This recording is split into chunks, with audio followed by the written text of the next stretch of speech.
E a gente fala agora de uma situação que representa risco para moradores em vários bairros aqui da capital. Árvores doentes ameaçam cair. Nós recebemos denúncia de um caso lá no bairro do Anjo da Guarda. Essas árvores já estão frágeis e nesse período que venta bastante aqui, o risco de um acidente fica ainda maior. O Olavo Sampaio está com o engenheiro agrônomo da Embrapa para esclarecer mais sobre esse assunto para a gente. Olavo. É isso mesmo, viu, Célia? A gente está aqui com o José Ribamar Veloso, ele é engenheiro agrônomo e vai explicar para a gente, inclusive estava já adiantando algumas informações sobre o ciclo de vida da árvore, né? Bom dia para o senhor. Existe um ciclo, ela nasce, mas ela não fica ali para sempre, né? Exatamente. Todo ser vivo, ele nasce, cresce e morre. Assim como nós humanos, geralmente a gente chega até 90, 100 anos, a árvore também tem o seu tempo de vida. E quando ela começa a encerrar esse ciclo de vida, ela apresenta alguns sintomas, né? O principal é que as folhas, mesmo estando na estação chuvosa, as folhas começam a secar, depois passam para os galhos mais finos e aí vai crescendo até chegar no tronco. E ela fica podre, então é arriscado. Aí a gente tem que perceber, os órgãos que trabalham com isso, tem que perceber esse momento para evitar que ela caia, né? E dê prejuízo maior. Às vezes, quantas notícias a gente vê aí de árvore caindo em cima de carro. Verdade. Agora, como é que faz para descobrir se a árvore, identificar se a árvore ela chegou no fim do ciclo de vida ou é falta de cuidado? Não, é porque chegou o fim do ciclo de vida dela mesmo. Os sintomas que ela apresenta, é isso que eu estou dizendo. Mesmo estando na estação chuvosa, as folhas estão secas e os galhos também começam a... Está aparentemente morta, né? Vão murchando tudinho, isso é normal. Mas aí tem aquela situação que o pessoal até mais velho diz que, por exemplo, se botar um prego, se fizer alguma coisa, se sufocar... Não, já passou, não tem isso, é crendice popular. Quando ela chega a concluir o seu ciclo de vida, não tem mais nada que dê jeito, não. O negócio é cortar e plantar outra.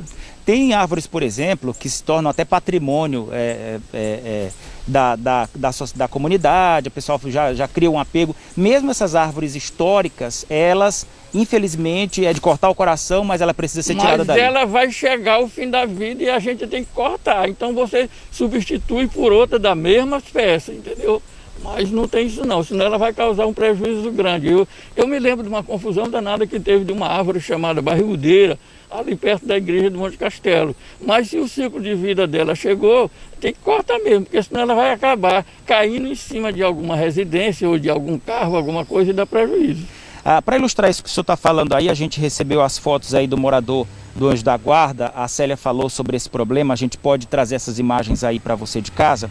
É um problema procurado por denunciado por um telespectador na rua Martinica com a rua Inglaterra, próximo à escola Japiaçu, lá no bairro do Anjo da Guarda. Lá o tronco está podre, ela ameaça cair. Na foto dá para perceber bem isso que o senhor falou, que ela está seca, né? Apesar do período aí de chuva, período chuvoso, ela não floresceu, não teve folhas, não teve flor, não teve nada e aparentemente está dessa forma aí. Eles já procuraram as autoridades, mas até agora não teve nada. O Instituto Municipal de Paisagem Urbana, o INPUR, informou que vai enviar uma equipe ao local, citado na reportagem, para avaliar a situação. Porém, reiterou que não executa podas consideradas de risco por envolver fiação elétrica, pois suas equipes não têm acesso ao desligamento de redes energizadas, como a gente vê aí na foto. Tá cheio de fio mesmo, a fiação tá por volta aí. Esse é um desafio, professor, das cidades, porque aqui, por exemplo, na Praça do Letrado, no Vinhais, a gente vê árvores grandes que vão ali se misturando com a fiação elétrica e até algumas que aparentemente podem ser um risco, como por exemplo esse cajueiro que está torto. Isso aí pode ser um prejuízo em curto tempo, né? Porque acontece o seguinte, as pessoas às vezes plantam árvores sem nenhuma orientação, plantam uma em cima da outra. Nós podemos ver um caso aqui desse cajueiro que está todo torto, porque ele foi plantado debaixo de uma mangueira. Então toda planta ela precisa de 3 elementos básicos para se desenvolver, que é o solo, né, através da terra, a água que vem da chuva e a luminosidade que vem do sol. Então ela precisa do sol para fazer a fotossíntese. como ela está debaixo de outra árvore, ela vai curvar para procurar o sol. Então o que acontece? Uma árvore dessa para cair, não precisa ela atingir o ciclo de vida dela não, entendeu? Basta você ter Nós estamos agora no período de ventania, né? Esse período de setembro até dezembro, ventos muito fortes, a qualquer momento ela pode ir para o chão. A gente tem muito flamboyant na cidade, né? Árvores para embelezar a cidade. Mas o ideal seria dividir metade frutífera, metade para embelezar ou... Eu me lembro, na década de 80, quando foi criada a Secretaria de Meio Ambiente, houve um programa de plantio de árvore em tudo quanto é praça em São Luís. Só que os inteligentes da época inventaram essa história de plantar o garoba, flamboyant, acácia, não sei o quê. Por que não se planta fruta? Essa fruta vai servir até para alimentar as pessoas que moram na rua. Entendeu? E plantar plantas típicas nossas. E a população pode até cuidar, né? Uma sugestão, por exemplo, praças onde a gente está aqui, onde teve uma revitalização, mas, por exemplo, a pessoa pode contribuir plantando um cajueiro, uma mangueira.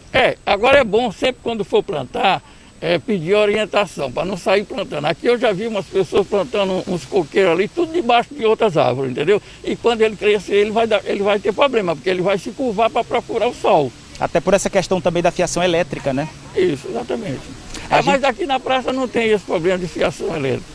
A gente tem isso também lá na Coab, conjunto Coab-Anil. Lá tem árvores grandes que da década de 60 foram plantadas e também apresentam isso que o senhor falou, provavelmente já o fim do ciclo de vida. O que fazer? Nesse caso é recomendado a pessoa procurar as autoridades ou ela já pode, a comunidade mesmo fazer a poda? Olha, não é melhor a comunidade não fazer, ela procurar o órgão competente, porque eles têm uma estrutura, né, que pode cortar essa árvore sem ela trazer prejuízo. O morador, ele dispõe apenas de um machado ou então de uma serra. E o órgão público, ele possui uma estrutura maior e ele vai cortando por parte para evitar derrubar de uma vez. Tá. São essas informações aqui, José Ribamar Veloso, ele é engenheiro agrônomo, está tirando essas dúvidas aqui para a gente sobre árvores plantadas no meio da rua. Ele deu exemplo aqui do cajueiro, né? A gente estava falando, ele mostrou, logo que chegou aqui, ele identificou cajueiros que ficam tortos, né, procurando a luz, e aí tem esse problema, quando ele vai crescendo, já vai sendo um risco para quem está passando. A gente falou agora há pouco sobre o Anjo da Guarda, e a Equatorial falou para a gente aqui, mandou uma nota dizendo que a situação do poste localizado na esquina da rua da Martinica com a Rua Inglaterra, lá no bairro do Anjo da Guarda, a Equatorial Maranhão informou que uma equipe será enviada ao local para avaliar a situação e adotar as providências com base em critérios técnicos e de segurança. Lembra que eu falei agora há pouco, a gente mostrou a imagem da árvore que está completamente podre, sem folhas mais, e ameaça cair. E aí o INPUR, né, que é o Instituto de Paisagem Urbana responsável pela poda das árvores da cidade, e até recebe essas denúncias aí em relação a árvores que ameaçam a comunidade. Tudo isso pode ser levado para as autoridades, tá? Ele recebe, é responsável por fazer essa poda. E o que acontece? Nesse caso lá do Anjo da Guarda, o INPUR disse que tinha risco por causa dessa questão toda da rede elétrica. E o esclarecimento da concessionária da energia, né, da Equatorial, que para todas as informações sobre postes é necessário que o cliente entre em contato com a central de atendimento por meio do telefone 116. A ligação é gratuita e informa o endereço, o ponto de referência para quem envia uma equipe ao local exato da ocorrência, segundo a Equatorial, para fazer essa poda de forma segura dessas árvores que nascem aí e ficam entrelaçadas com a fiação elétrica. A gente volta. Obrigado, professor, pelas informações, mas o Soares também tem pergunta para a gente, não é, Soares? Exatamente. Foram bons os esclarecimentos que você aí conseguiu tirar do nosso pesquisador, o Veloso.